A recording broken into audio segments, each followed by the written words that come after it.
Dans l'actualité des idées aujourd'hui, ce récit autobiographique, celui de la sociologue Kautar Archi, notre invitée, auteure précédemment de Je n'ai qu'une langue, ce n'est pas la mienne chez Fayard. Elle publie aujourd'hui un récit à mi-chemin entre littérature et sciences humaines, intitulé Comme nous existons, paru chez Actes Sud. Dans ce récit autobiographique, elle revient sur sa jeunesse, sur son parcours qui commence à Strasbourg, fille d'immigrés marocains, ayant fait très tôt, comme elle l'écrit, l'expérience enfantine et primordiale de la race. Un parcours d'une enfant donc de l'immigration, une cartographie intime avec ses îlots enchantés, mais aussi ses exils douloureux. Alors comment passe-t-on du jeu au nous? C'est aussi la question qu'on va se poser aujourd'hui. Du jeu subjectif de l'écrivaine, de la romancière, au nous plus collectif, peut-être aussi plus habituellement employé par les sociologues. Bonjour Kautar Archi. Bonjour. Bienvenue autour de cette grande table des idées. Le récit s'ouvre, votre récit, sur une déclaration d'admiration à vos parents, Ania et Mohamed, tous deux nés au Maroc. Ils sont arrivés par la suite en France. Vous avez grandi à Strasbourg, dans ce quartier d'Elsao, si je le prononce bien, Elzo, construit à partir de 1964. C'est une zone pavillonnaire au sud et des grands ensembles au nord. Ça, c'est pour votre géographie directe, intime et personnelle, ce lieu où vous avez grandi. Quand vous ouvrez la fenêtre, vous voyez quoi? Quand j'ouvre la fenêtre, nous habitons au 2e étage. Je vois en bas des jeunes filles, des jeunes garçons qui jouent sur les quelques pelouses qui sont prévues à cet effet.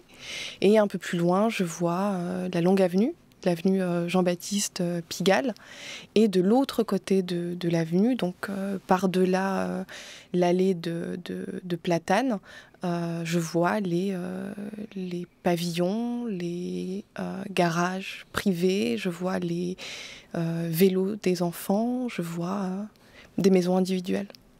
Le premier à être arrivé en France, qui est-ce? C'est votre père ou votre mère, vos grands-parents? C'est une histoire complexe.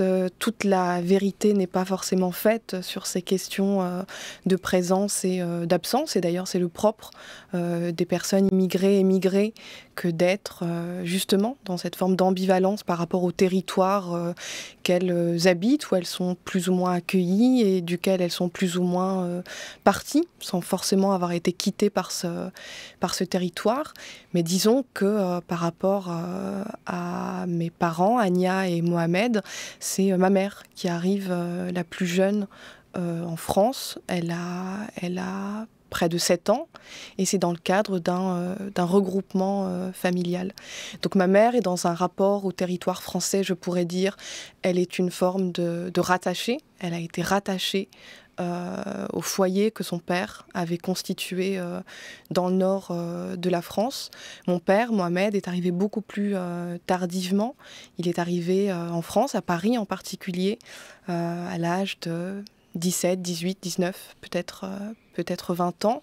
Et lui, au contraire, il a une trajectoire que moi je qualifie plus volontiers de détaché. Il a été détaché de sa famille qui, elle, est demeurée au Maroc. Donc on voit bien ici effectivement à quel point les structures de la migration ont par la suite pu jouer un rôle dans les structures conjugales et évidemment dans les structures parentales. Mariage, 1984, Casa, il y a ce film en noir et blanc que vous racontez, que la famille, que vos parents se projettent régulièrement et que vous regardez à travers une petite ouverture de la porte alors que vous êtes en train de faire vos devoirs. Eux, souvent, se repassent ce film et c'est d'ailleurs une habitude que vous garderez, vous, d'aller revoir ces images. Qui sont les images de quoi? D'un vrai bonheur, d'un moment aussi où la famille, la tribu, vous l'écrivez, était composée, plus que recomposée d'ailleurs, avant de se décomposer par les départs, les exils successifs des uns et des autres. Oui, je crois en effet que ce film joue un rôle assez fondamental dans ma formation intime et dans ma formation même dans le rapport que j'ai pu développer au monde et plus généralement encore à ce qui m'entourait. Je crois que mon souvenir à cet égard est assez précis, c'est-à-dire que lorsque je vois ces images défiler, ce que je vois en vérité, c'est un homme et une femme. Et moi, je les trouve très beaux, très belles. Je me dis, quelle actrice, quel acteur incroyable. Et je mets du temps à comprendre que ce sont mes parents, en fait. Je mets du temps à comprendre que ce sont mes parents et que cela date d'une époque où moi, je n'étais pas là.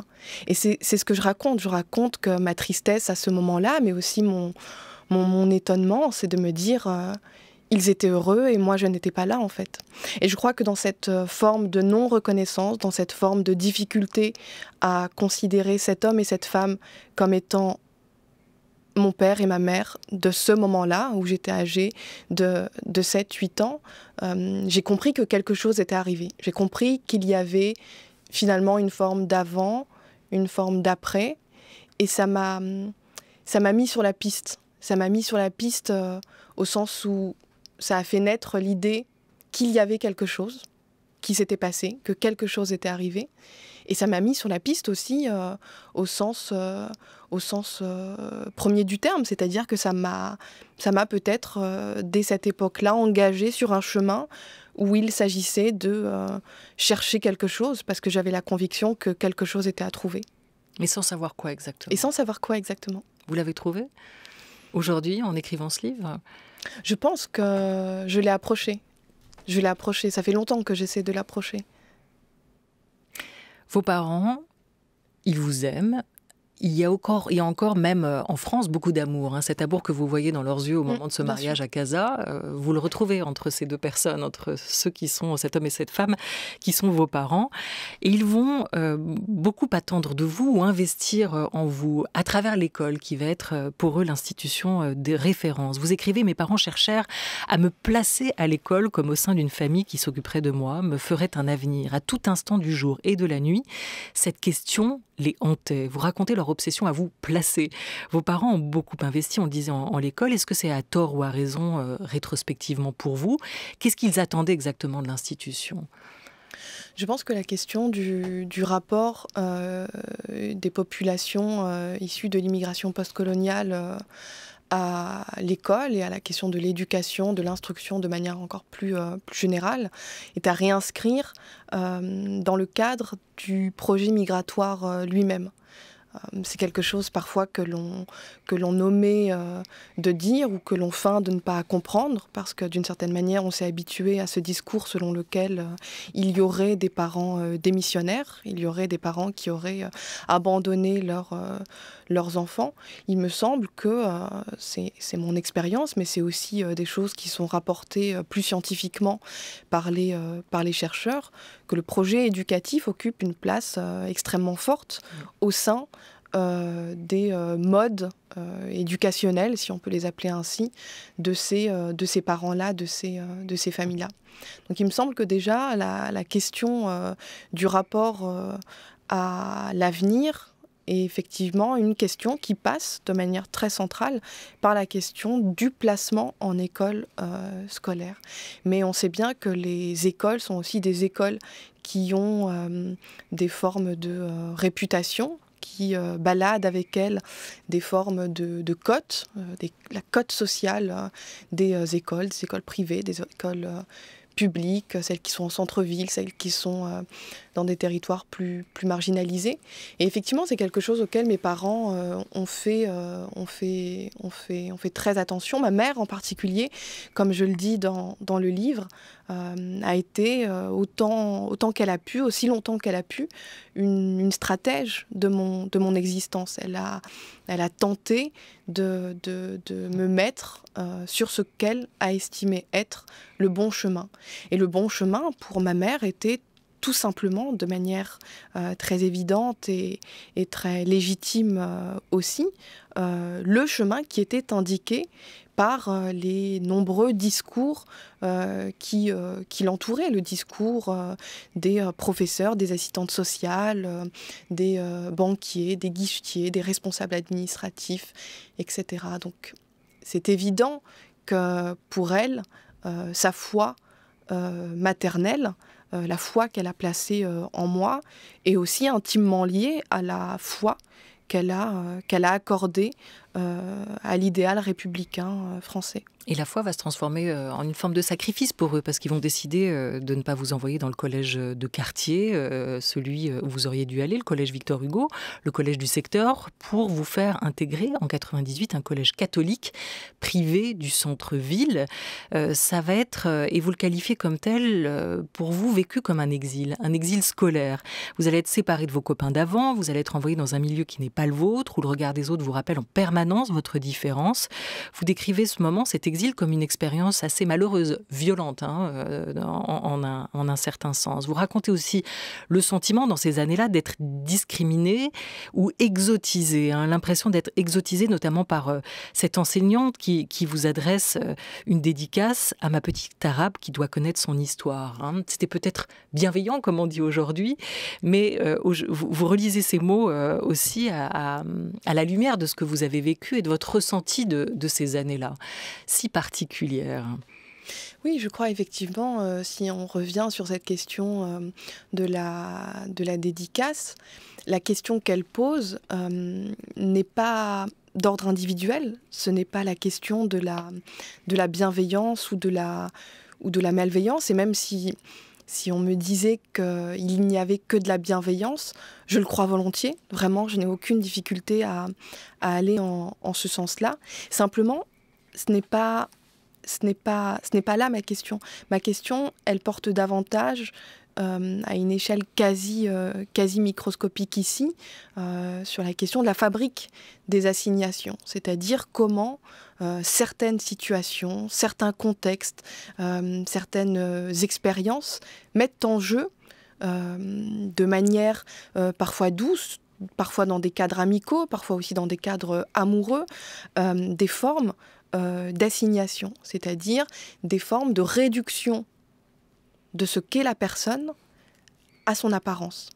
Et il me semble que cela pose aussi question. Nous sommes bien évidemment de plus en plus habitués à la question raciale, on pourrait dire sous son pendant structurel, sous son pendant institutionnel, mais il me semble, et c'était mon rôle d'écrivaine, que de m'intéresser aussi à cela, que dans les rapports interindividuels se jouent aussi des choses de l'ordre du politique et qui par la suite affectent bien évidemment la représentation de soi, le rapport aux autres, et cela fait travailler, ça m'a beaucoup fait travailler.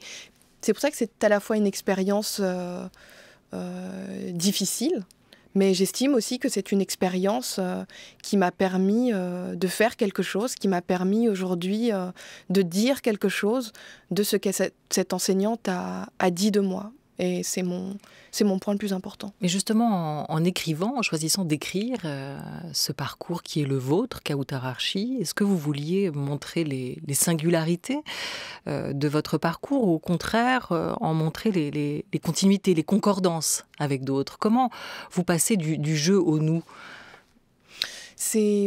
C'est un passage qui pour moi est très simple, très évident. Mon sentiment premier en entamant l'écriture de ce récit, et cela n'a fait finalement que se confirmer au fur et à mesure que le livre apparaissait sous mes yeux. Je dis volontiers autobiographie puisqu'effectivement ce que je raconte est ma vie. Et je le raconte avec un pacte autobiographique qui relève de la sincérité et qui relève d'une quête aussi de transparence. Mais j'estime aussi, et c'est peut-être un sentiment encore plus fort, que ce que je raconte en vérité est plus grand que moi, ce que je raconte est plus fort que moi, ce que je raconte me dépasse totalement.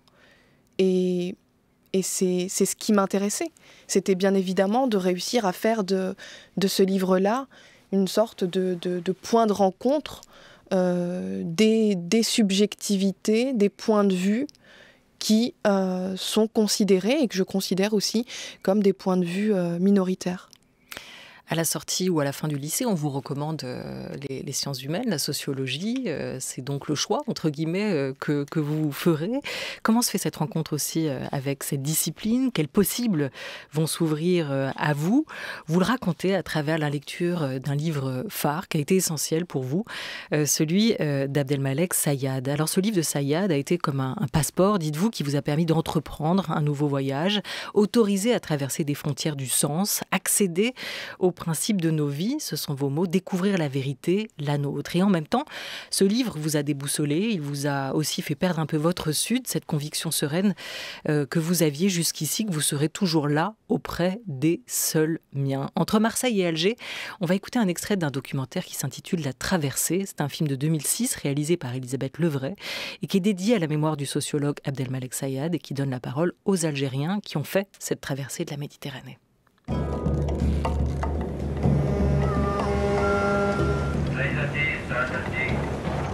Nous serons demain à Alger à 14h, heure algérienne.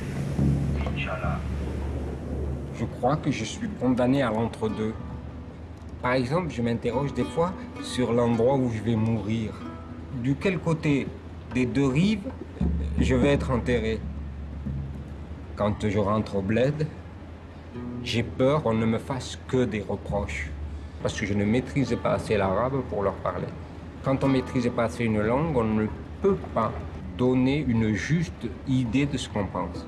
Et on ne peut pas se contenter de se taire.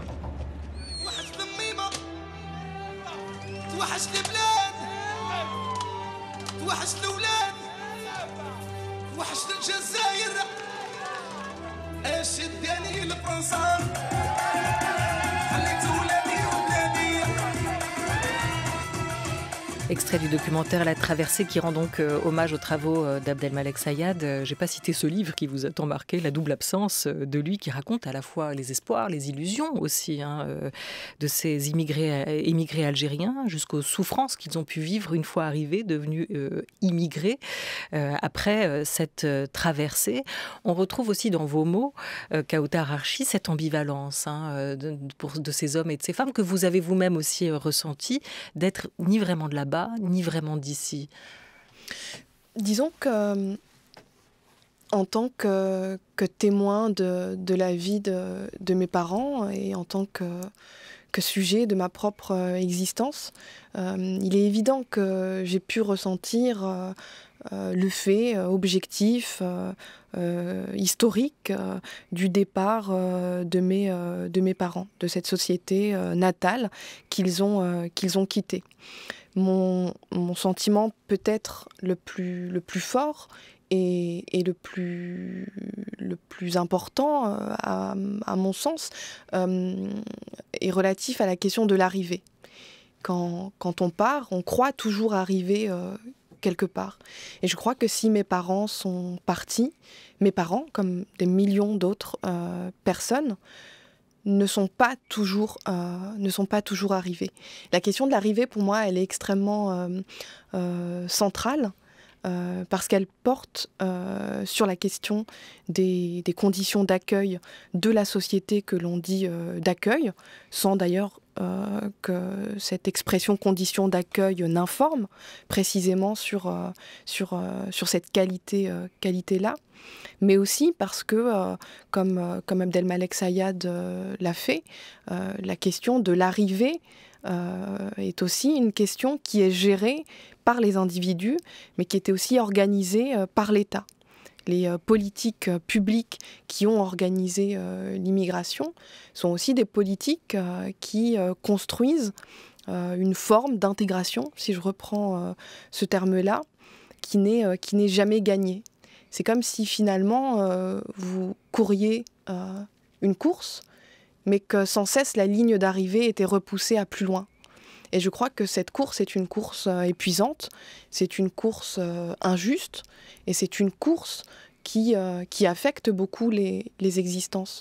Dans ce récit-là, dans Comme nous existons, je raconte ça aussi, je raconte des gens qui sont partis de chez eux, et qui ont dû se reconstruire dès chez soi avec des formes d'adversité pesantes et persistante. Quelles ont été ces adversités, les principales adversités que vos parents ont rencontrées, sur lesquelles ils ont buté, d'après vous, aujourd'hui, quand vous relisez cette histoire, Kautar Archi? Il me semble que les adversités sont d'ordre multiple. La caractéristique, le caractère quasiment extraordinaire de cette adversité, c'est qu'elle touche à l'ordinaire, c'est-à-dire qu'elle touche au vécu quotidien, qu'il soit d'ordre administratif, qu'il soit évidemment d'ordre économique par rapport à la question du marché du travail, qui est un marché du travail où des formes de racialisation existent. Il fait l'objet aussi, ce vécu-là, de discrimination, il fait l'objet d'assignation, il fait l'objet finalement, s'il fallait le résumer, d'une forme d'inconfort construit dans lequel des personnes sont contraintes de trouver des repères qui sont ambivalents et qui sont complexes. Je pense que la société française est aussi une société postcoloniale, et qu'il serait vain de croire que ce caractère de postcolonialité n'affecte pas les vécus individuels et collectifs. Et en tant qu'écrivaine, encore une fois, à partir de ce point de vue littéraire qui est le mien, je suis attachée à l'idée de faire exister cela. Vous avez le sentiment qu'il y a eu, pendant longtemps et aujourd'hui encore, un déni, qu'il y a quelque chose aujourd'hui qui n'est encore pas dit et qu'il faut éclairer, raconter en France? Je crois que la thématique du silence, si c'est celle-ci dont vous parlez, pour moi, elle serait davantage à poser en termes de surdité. Je crois que les populations issues de l'immigration postcoloniale, beaucoup d'hommes, beaucoup de femmes ont écrit, ont dit, ont parlé, ont rédigé, ont lutté. Il y a un vécu, il y a une vie politique des populations dominées qu'il est extrêmement important de prendre en compte. Est-ce que tout cela a été entendu? Est-ce que les rapports de force ont payé? Est-ce que les sollicitations ont été reçues? J'en doute, et cela explique en partie la situation dans laquelle nous sommes aujourd'hui, politiquement notamment. Ce statut de dominé que vous évoquez, qui vaut pour vos parents en arrivant du Maroc en France, pour y chercher notamment du travail, pour y travailler, est-ce que vous avez l'impression qu'il vous a été transmis dans cet héritage, dans ce bagage social aussi qui est le vôtre? Vous dites que vous écrivez aujourd'hui, en reprenant les mots d'Annie Ernaux, pour venger ma race. Qu'est-ce que vous mettez derrière cette idée de vengeance? Pourquoi vengeance et pas revanche d'ailleurs en plus? Et pourquoi race et pas classe? La question de la classe est extrêmement importante. Comme je le dis souvent, mes travaux, que ce soit en tant que sociologue ou en tant qu'écrivaine, sont marqués par ce qu'on appelle la perspective intersectionnelle, perspective à la fois théorique mais aussi militante, qui considère que la domination ne met pas en jeu un seul rapport, mais au contraire en croise plusieurs. Et c'est quelque chose qui évidemment m'intéresse beaucoup. La question de la classe, en d'autres termes, n'est absolument pas exclusive de la race, mais en vérité c'est l'inverse peut-être que je devrais dire. Je devrais peut-être dire, pour rassurer les personnes qui pourraient s'inquiéter, que la question de la race n'est absolument pas exclusive de celle de la classe, et que même la question du genre et la question des sexualités s'y mêlent très largement. La question de la race se pose donc simplement parce qu'il existe objectivement quelque chose qui nous invite à réfléchir, et qui est l'ordre racial. Et cet ordre racial, c'est un ordre racial qui est bien sûr traversé par des subalternités, encore une fois, de classe et de genre. Donc j'estime qu'il n'y a rien à exclure, qu'il y a tout à prendre et que c'est dans ce tout que s'exprime à la fois la complexité de notre société, mais qui anime aussi les démarches intellectuelles et artistiques comme la mienne.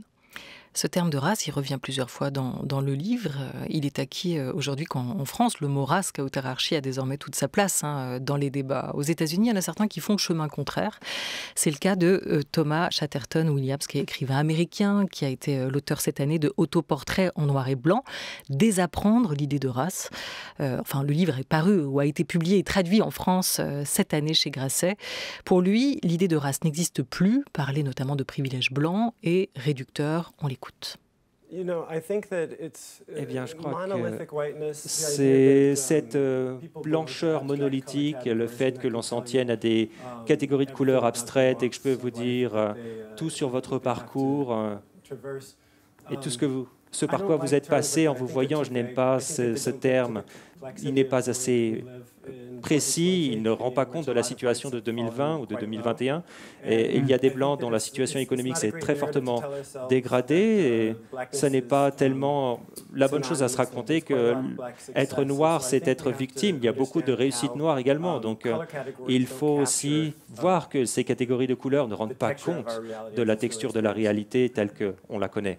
Voilà, la couleur ne rend pas compte de la texture de la réalité telle qu'on la connaît. Est-ce qu'on a raison aujourd'hui? Et c'est un débat dans les sciences humaines qui a été entamé depuis quelques années. Gérard Noiriel a notamment aussi pris position avec d'autres dans un livre sur ces questions. Est-ce qu'il faut réemployer ces mots-là qu'on avait bannis de nos discours? Vous vous dites oui, puisque vous les appropriez. Pourquoi? Qu'est-ce que ça permet de mettre en avant, selon vous? Je ne crois pas que l'idée ou la volonté ou les tentatives de bannir les mots permettent à long terme ou à court terme de bannir la chose. Et la chose à laquelle nous avons affaire, c'est un système social qui produit des inégalités en considérant que quelque chose qui parfois est la couleur de la peau, mais qui parfois aussi est l'appartenance religieuse, vous indique, vous attribue une valeur sociale. C'est bien ça, la question. Ce n'est pas simplement une question de couleur, c'est une question de domination, c'est une question de hiérarchisation, c'est une question de déshumanisation de populations entières qui réfèrent, comme je le disais, au passé colonial de la société française. Donc, cette chose-là, on peut dire qu'elle n'existe pas. Ce n'est pas pour autant que le racisme cesse d'exister. Et quand vous parlez de privilège blanc, le disqualifiant, c'est la couleur. Non, quand on dit privilège blanc, ici, la question du blanc renvoie notamment à ce qu'on appelle la blanchité. Et la blanchité est un système social au sein duquel prévaut quelque chose qui est la norme culturelle, la norme hégémonique qui confère à la couleur de la peau, donc à des caractéristiques phénotypiques, une valeur supérieure ou une valeur irrémédiablement distincte. Mais à propos d'ailleurs, comme vous en parlez, de cette question du privilège blanc, j'ai eu l'occasion de m'exprimer longuement à ce propos dans un article d'ailleurs que nos auditeurs, nos auditrices pourront retrouver dans la revue Ballast, si cela les intéresse.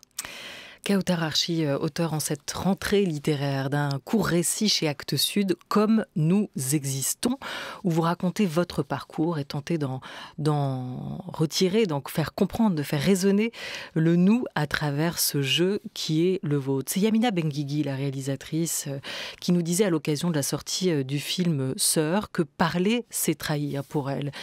Ce que vous faites, vous, Kawthar Archi, aujourd'hui en prenant la plume, est-ce que c'est aussi pour vous une manière de prendre la parole avec ce même sentiment de trahison, peut-être de culpabilité aussi, par rapport au vôtre? Il me semble que la question de la trahison, j'ai eu le plaisir d'écouter l'émission que vous avez réalisée il y a quelque temps avec Yamina Benguigui. Ce n'est pas véritablement de cette manière-là que je me figure les choses. La question de la trahison par rapport au mien, très sincèrement, elle n'existe que peu dans mon esprit. Elle a existé à un certain moment. À un certain moment, je le raconte d'ailleurs dans le livre, je dis que je crois que je fais quelque chose de mal. Je dis que je crois que je fais des choses qui vont peut-être blesser. Mais j'étais jeune et j'étais dans une forme d'intériorisation très forte de tous les discours qui existaient et qui m'entouraient. Mais je crois qu'à l'heure d'aujourd'hui, au moment où ce livre paraît, ma question n'est plus celle de la trahison des miens, comme elle n'est plus celle de la honte sociale, puisqu'il existe parfois des liens entre les deux. Je crois que la question se pose ailleurs, elle se pose à un niveau plus politique. Pourquoi ou comment expliquer que les jeunes femmes issues de l'immigration postcoloniale soient prioritairement visées par cette question de la trahison. Il me semble que quand on les interroge ou quand on m'interroge sur cette question du trahir les miens, il y a aussi quelque chose à l'échelle politique, vous interrogez au niveau même de l'État, et je m'interroge aussi beaucoup parce que là-dessus. Vous racontez aussi le mutisme, la difficulté à écrire au début. C'est dans ce sens-là, en tout cas, que je vous posais aussi cette question, cette envie, et en même temps, la difficulté à réconcilier cet acte d'écriture avec l'acte de vie, ce moment où justement ça va se retrouver, ça va fusionner. Oui, bien sûr.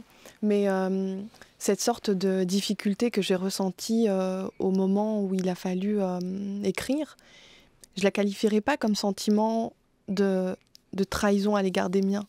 Je savais que j'allais quitter Strasbourg, je savais que j'allais quitter mes parents, et je cherchais désespérément une solution pour que ce départ n'ait pas l'air d'un départ. Ce qui explique aussi qu'au départ, mon écriture revêt un caractère plus collectif, plus collectiviste presque, qu'un caractère individuel. Mais il me semble que la question de la trahison, effectivement, mérite d'être posée, mais en des termes peut-être un peu plus déplacés. Ce jour-là, une photographie aurait dû être prise qui aurait exprimé à elle seule bien plus que tout ce que j'écris ici en toute sincérité. Cette phrase, elle revient régulièrement dans le livre Kaoutar Archi, cette idée de la photographie qui aurait dû être prise et garder peut-être ces moments, des moments importants en mémoire pour la mémoire personnelle et la mémoire collective.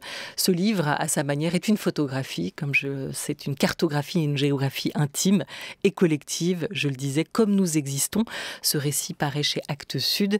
Il est de vous, Kaoutar Archi, et on vous remercie d'avoir été la première invitée de cette grande table des idées pour ouvrir avec nous cette saison. Merci beaucoup à vous et merci à toute l'équipe de la Grande Table. Je remercie encore Lucas Bretonnier et Laura Dutèche-Pérez pour cette Grande Table des idées avec Thomas Beau à la réalisation et Dali Yaha à la technique.